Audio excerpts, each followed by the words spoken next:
Boa noite a todos. Boa noite. Hoje, 22 de outubro de 2018, nós estamos reunidos para estudarmos a obra Revista Espírita.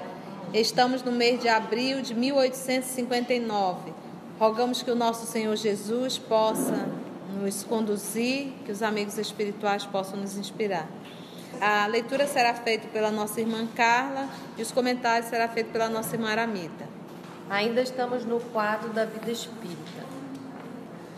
Se considerarmos o número infinito de mundos que povoam o universo e o incalculável número de seres que o habitam, compreenderemos que os espíritos têm muito em que se ocupar.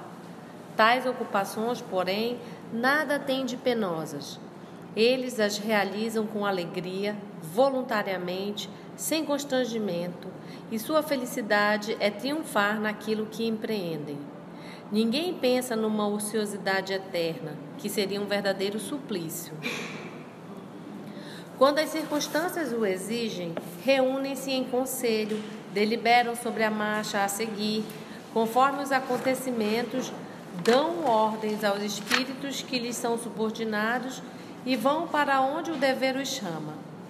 Essas assembleias são mais ou menos gerais ou particulares, conforme a importância do assunto. Nenhum lugar especial e circunscrito é destinado a essas reuniões. O espaço é o domínio dos espíritos. Entretanto, elas se realizam de preferência nos globos onde estão os seus objetivos. Os espíritos encarnados que neles estão em missão, delas participam conforme a sua elevação. Enquanto o corpo repousa, vão aurir conselhos dos outros espíritos e muitas vezes receber ordens sobre a conduta que devem adotar como homens. É verdade que ao despertar não conservam uma lembrança precisa daquilo que se passou, delas guardando a intuição que os leva a agir como se o fizessem por conta própria. Quando ela fala aqui que os espíritos têm muito que se ocupar, a gente lembra da lei do trabalho, né? A lei do trabalho é uma lei divina. Então, se é uma lei divina, funciona tanto aqui como em todo o universo. Mas esses espíritos que realizam com alegria, voluntariamente, sem constrangimento, e que se reúnem em assembleias e tudo mais, já são espíritos que já têm um certo grau de adiantamento e de consciência para poder fazer esse trabalho. Tanto que ele diz aqui, e dão ordem aos espíritos que lhes são subordinados. Então já são espíritos que já têm alguma consciência mais elevada e vão para onde o dever os chama. Nas próprias obras do André Luiz a gente vê no nosso lar aquelas pessoas que vivem no campo vagando, que são o quê? Os preguiçosos.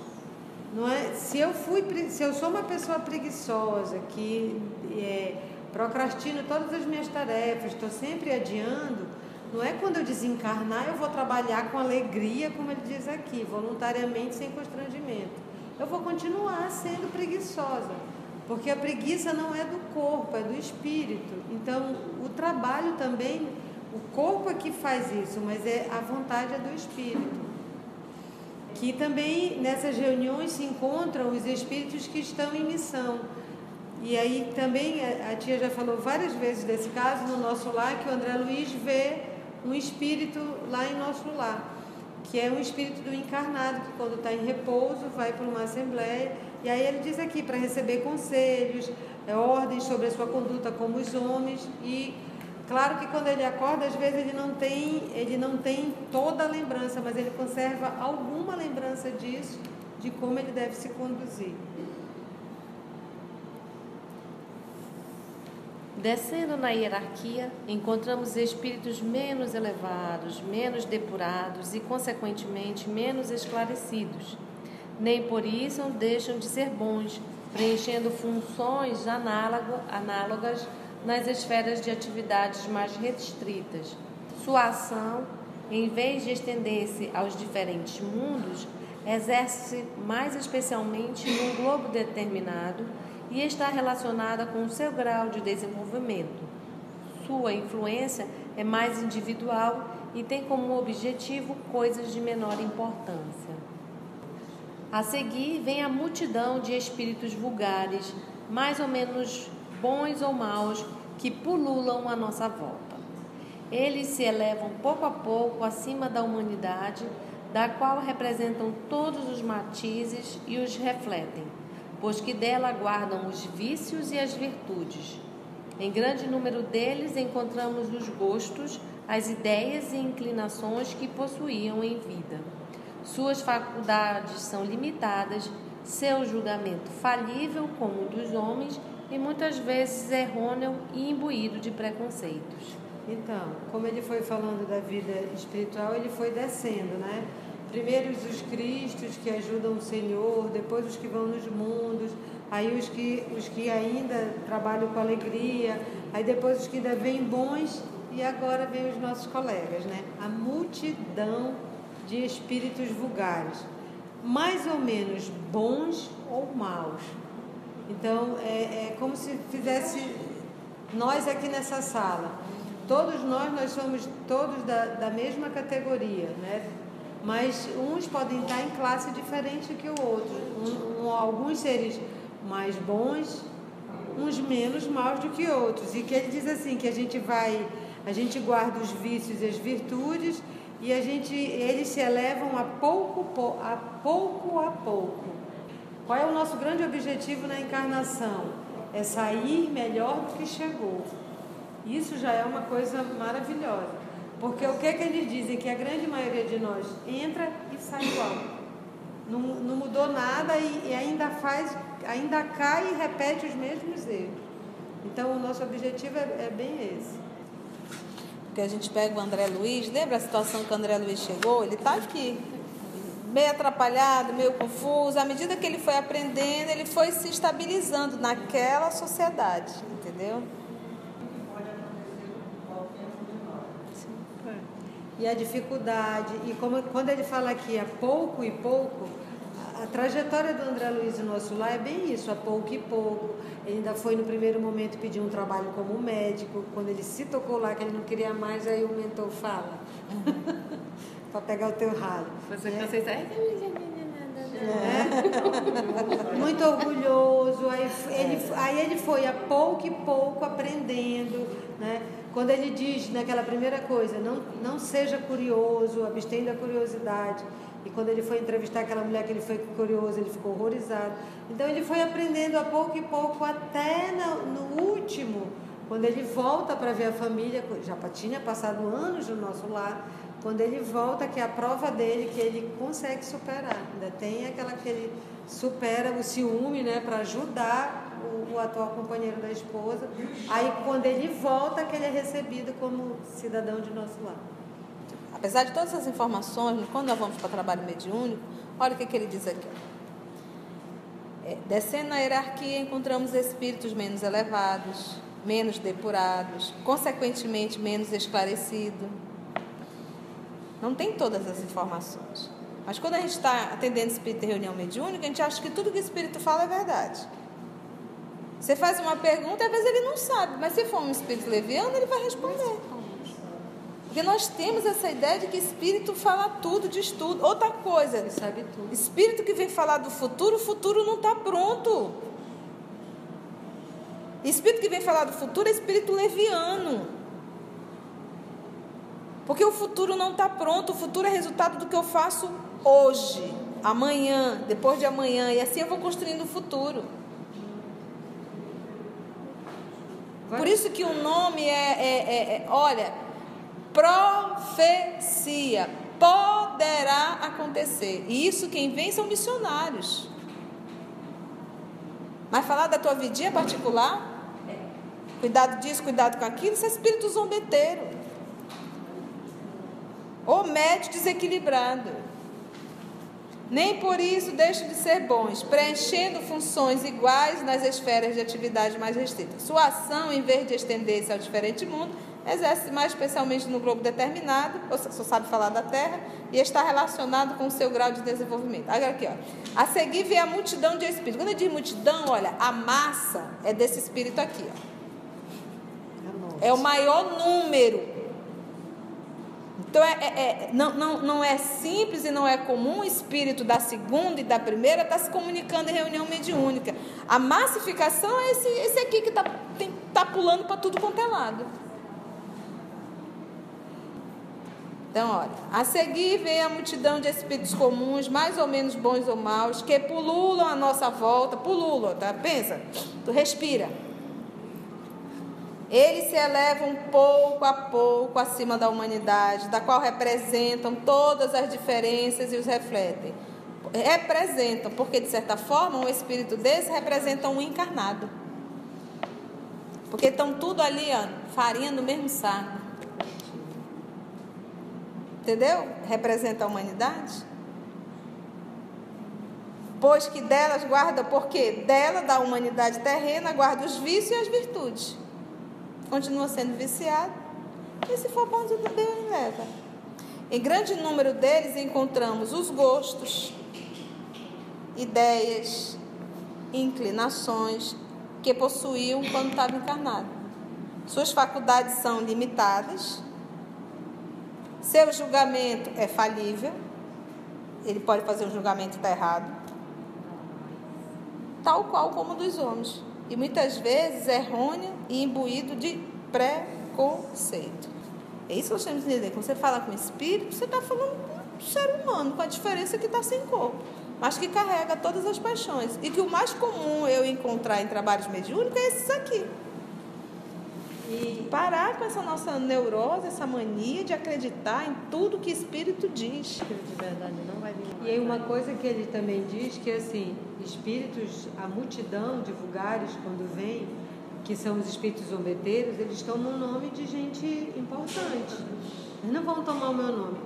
Já vieram várias pessoas que me perguntaram que diz que tem uma profecia pelo Chico Xavier. Eu disse, gente, pelo amor de Deus.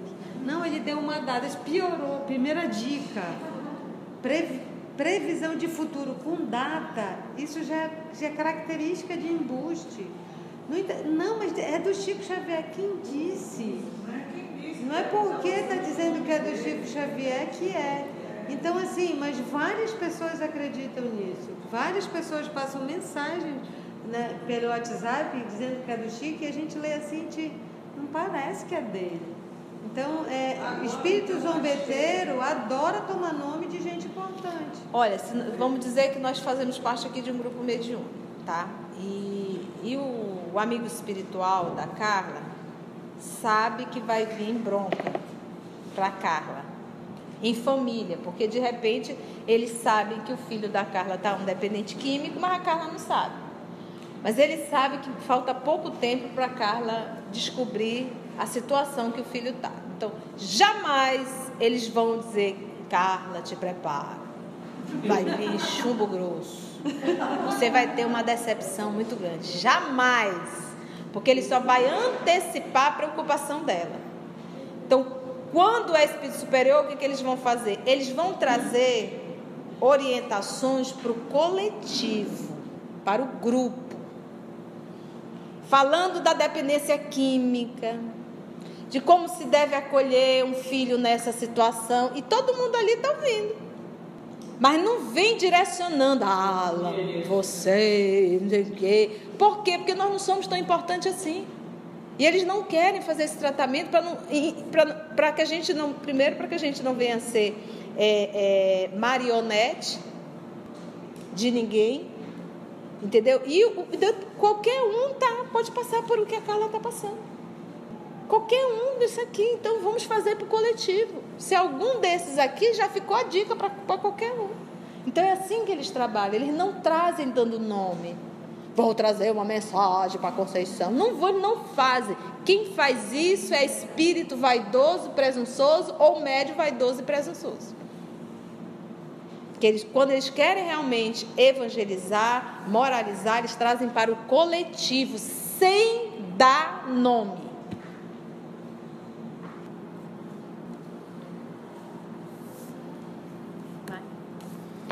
Em outros, o senso moral é mais desenvolvido.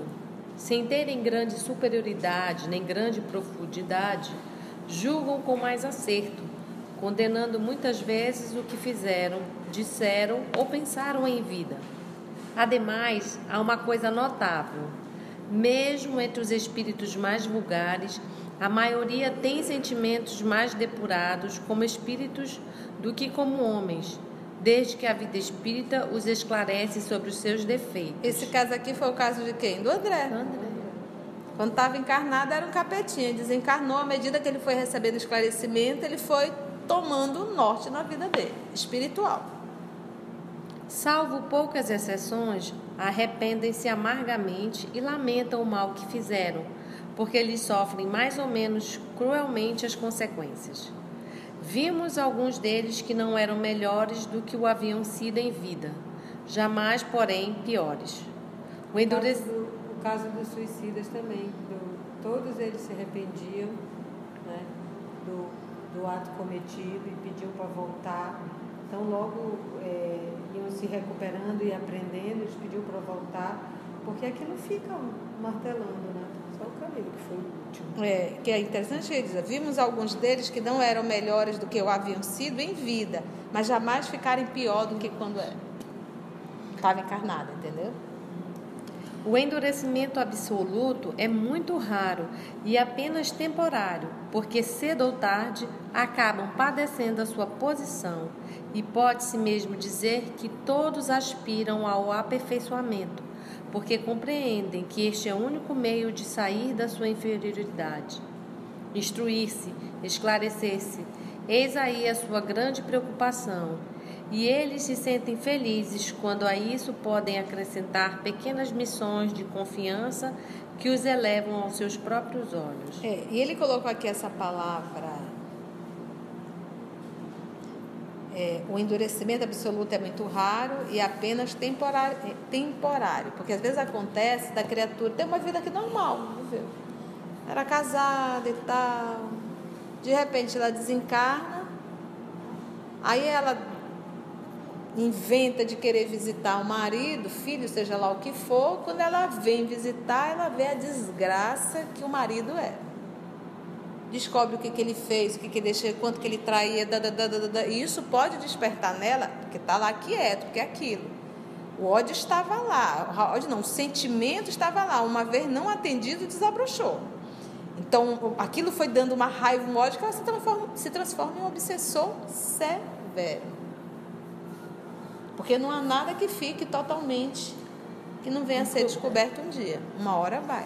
Por isso é que eu costumo dizer, desencarnou, segura na mão de Deus e vai. Não volta para ver que você vai ter raiva.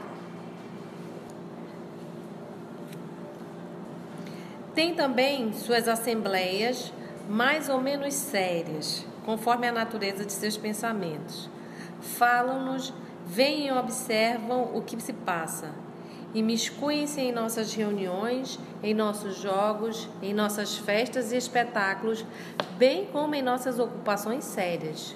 Ouvem nossas conversas, os mais levianos para se divertirem, para rirem à nossa custa ou para nos pregarem alguma peça, caso o possam. Os outros para se instruírem. Observam os homens, analisam seu caráter e fazem o que chamam o estudo de costumes, com vistas a escolhas de sua futura existência. Ou seja, a multidão, que diria Paulo, né? Tudo que fazemos, uma multidão de espírito, a multidão de testemunha, a nuvem de testemunha, que nós não estamos sozinhos. Então, eles estão sempre com a gente. Vamos lá mais um pouquinho. Vimos o espírito no momento em que, deixando o corpo, entra em sua nova vida. Analisamos as suas sensações e seguimos o desenvolvimento gradual de suas ideias. Os primeiros momentos são empregados em se reconhecerem e em se darem conta do que com eles se passa. Em suma, experimentam, por assim dizer, suas faculdades, como a criança que pouco a pouco vê crescer suas forças e pensamentos. Falamos dos espíritos vulgares, porquanto os outros, como já dissemos, de alguma sorte estão previamente identificados com o estado espírita, que nenhuma surpresa lhes causa, a não ser a alegria de se encontrarem livres dos entraves e dos sofrimentos corporais. Entre os espíritos inferiores, muitos sentem saudades da vida terrena, porque sua situação como espírito é 100 vezes pior. Eis porque buscam uma distração na visão do que outrora constituíam as suas delícias, embora até mesmo essa visão lhes seja um suplício, já que sentem desejos, mas não os podem satisfazer. Não pode satisfazer. Tem a história da caixinha de rapé lá do Livro dos Médiuns. Rapé é aquele pozinho, né, que a pessoa cheira, né, para ficar espirrando, né? Isso era meio que um vício, né? Então aparece aquele cidadão com a caixinha. Ele, no mundo espiritual, ele estava encarnado ainda, mas ele desdobrado apareceu para a senhora com a caixinha de rapé. Então a pergunta de Kardec era: tá, aquela caixinha de rapé que ele apareceu para ela não é a caixinha da casa dele. Já foi comprovado que não é, você acabou de me explicar. Mas e o produto que está dentro? Se por um acaso ele puxasse um azinho ali, ele iria espirrar? Então pode até ter o pó, mas não a química. Se não, meu filho, ia rolar maconha. Tu imagina no mundo espiritual? Vamos criar aqui um baseado.